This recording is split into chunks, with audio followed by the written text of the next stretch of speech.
अस्सलामुअलैकुम। आज मैं आप लोगों के साथ चिकन हांडी की एक बहुत ही फेमस और टेस्टी रेसिपी शेयर कर रही हूँ। यह बहुत ही सिंपल और जल्दी बनने वाली रेसिपी है, तो चलिए इसे हम शुरू करते हैं।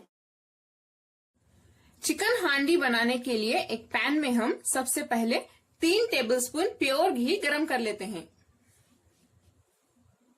घी गरम हो चुका है, हम इसमें 2 मीडियम साइज की बारीक कटी हुई प्याज डाल देते हैं। प्याज का कलर अच्छे से ब्राउन होने तक हाई फ्लेम पे इसे फ्राई कीजिए। प्याज का कलर देखिए अच्छे से ब्राउन हो चुका है। हम इसमें 2 टेबलस्पून अदरक लहसुन का पेस्ट डाल देते हैं।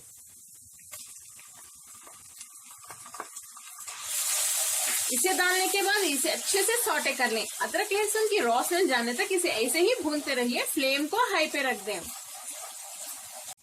अदरक लहसुन के पेस्ट को हाई फ्लेम पे 1 मिनट के लिए भूनने के बाद हम इसमें 2 मीडियम साइज के बारीक कटे हुए टमाटर डाल देते हैं। फिर से फ्लेम को हाई पे कर दें और टमाटर अच्छे से भून लें। टमाटर स्मूथ होने तक इसे ऐसे ही भूनते रहिए। थोड़ी देर फ्लेम को हाई पे रखिए और थोड़ी देर लो पे भी रखिए। टमाटर जल्दी गल जाएंगे। मैं इसमें थोड़ा सा नमक भी डाल देती हूँ। टमाटर जल्दी गल जाएंगे इससे। अब फ्लेम को हाई पे रखिए और इन्हें अच्छे से भूनिए। 2 से 3 मिनट में टमाटर देखिए हमारे अच्छे से स्मूथ हो गए हैं। अब मैं फ्लेम को लो पे रख देती हूँ और हम इसमें 1 टेबलस्पून क्रश की हुई धनिया डाल देते हैं। यहाँ पे हम धनिया का पाउडर नहीं यूज कर रहे हैं, धनिया को क्रश करके डाल रहे हैं। और 1 टीस्पून क्रश की हुई जीरा, देखिए जीरा को भी हम क्रश करके डाल रहे हैं, पीस के नहीं। इससे फ्लेवर्स और भी निखर के आएंगे। इसे मिक्स कर लेते हैं। फ्लेम को लो पे ही रखिए। लो फ्लेम पे हम इसे 1 मिनट के लिए भूनेंगे। अगर आपको धनिया ज्यादा नहीं पसंद तो आप धनिया की क्वांटिटी कम भी कर सकते हैं या इसे थोड़ा और ज्यादा भी क्रश करके डाल सकते हैं। नेक्स्ट हम इसमें डालेंगे 2 बारीक कटी हुई हरी मिर्च। इसे भी सौटे कर लें। फ्लेम को हाई पे रखिए। इसे 30 सेकेंड के लिए भून लेते हैं।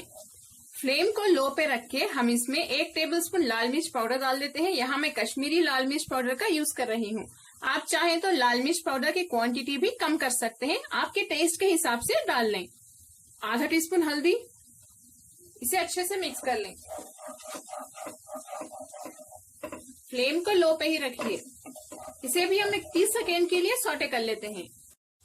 इन सभी चीजों को अच्छे से भूनने के बाद हम इसमें आधा किलो चिकन डाल देते हैं।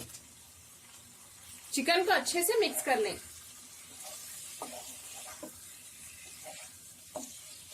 फ्लेम को हाई पे रख के चिकन को 5 से 8 मिनट तक अच्छे से भून लेते हैं इन मसालों में। यहाँ पे मैं चिकन विद बोन्स ले रही हूँ। आप बोनलेस चिकन भी ले सकते हैं। पीसेस को थोड़े छोटे ही रखिए, यानी मीडियम से बस थोड़ा छोटे, या आप मीडियम साइज के भी ले सकते हैं। चिकन को मैंने अच्छे से भून लिया है। अब हम इसमें 200 ग्राम दही डाल देते हैं। दही को अच्छे से मिक्स कर लें। फ्लेम को लो पे रख के मिक्स कीजिए, वरना दही फट सकता है। साथ ही हम इसमें डालेंगे 1 टेबलस्पून कसूरी मेथी। इसे भी मिक्स कर लें। दही को डालने के बाद जब ये पकना स्टार्ट हो जाए, लो फ्लेम पे हम इसे रख देंगे ताकि दही के साथ ही चिकन अच्छे से स्मूथ हो जाए। इसमें हम पानी नहीं डालेंगे, बस दही में जो पानी होता है उसी के साथ चिकन हमारा गल जाएगा। इस वक्त आप नमक चेक कर लें। अगर आपको नमक कम लगा तो थोड़ा सा डाल सकते हैं। मैं यहाँ थोड़ा सा डाल रही हूँ। इसे भी मिक्स कर लें।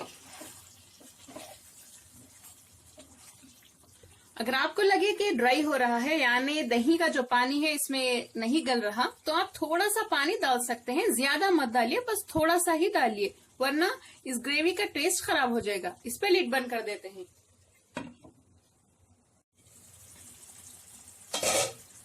15 मिनट हो चुके हैं। चिकन हमारा देखिए अच्छे से गल चुका है और घी भी देखिए कितना अच्छे से साइड्स में आ गया है। चिकन को आप ज्यादा भी ना गलाएं, वरना चिकन टूट जाएगा। आखिर में हम इसमें 100 ग्राम यानी 100 ग्राम फ्रेश क्रीम डाल देते हैं। अगर आपके पास fresh cream, readymade fresh cream ना हो तो आप दूध के ऊपर की मलाई को भी पीस के डाल सकते हैं। और इसमें आधा टीस्पून गरम मसाला पाउडर भी डाल देते हैं। यह होममेड गरम मसाला पाउडर है। इसका लिंक आपको मेरे डिस्क्रिप्शन बॉक्स में मिल जाएगा या मेरे चैनल में भी आप सर्च कर सकते हैं। चलिए अब हम इसे मिक्स कर लेते हैं। फ्लेम को थोड़ी देर हाई पे रखिए। फ्रेश क्रीम डालने के बाद हम इसे हाई फ्लेम पे 1 से 2 मिनट के लिए भून लेते हैं। 2 मिनट हो चुके हैं। मैं फ्लेम को अब लो पे रख देती हूँ और हम इसे 5 मिनट के लिए ऐसे ही लो फ्लेम पे पकाएंगे। देखिए घी अच्छे से साइड्स में आने तक इसे लो फ्लेम पे रख देते हैं। इस पे लिड बंद कर दें। 5 मिनट हो चुके हैं। चिकन हांडी की रेसिपी हमारी अब तैयार है। हम इसे थोड़े से धनिया के पत्तों के साथ भी गार्निश कर लेते हैं। ये बहुत ही ज्यादा टेस्टी बनती है ये रेसिपी। आप इसे रोटी के साथ या परोठे के साथ खाइए, बहुत मजा आएगा आपको। आप लोग इसे जरूर ट्राई करें। कमेंट्स में बताएं आपको मेरी रेसिपी कैसी लगी। चलिए अब हम फ्लेम बंद कर देते हैं। अगर आपने मेरे चैनल को सब्सक्राइब नहीं किया है तो प्लीज सब्सक्राइब कर लें और बेल आइकॉन भी प्रेस कर दें। लाइक और मेरे वीडियो को शेयर करना ना भूलें। अस्सलामुअलैकुम।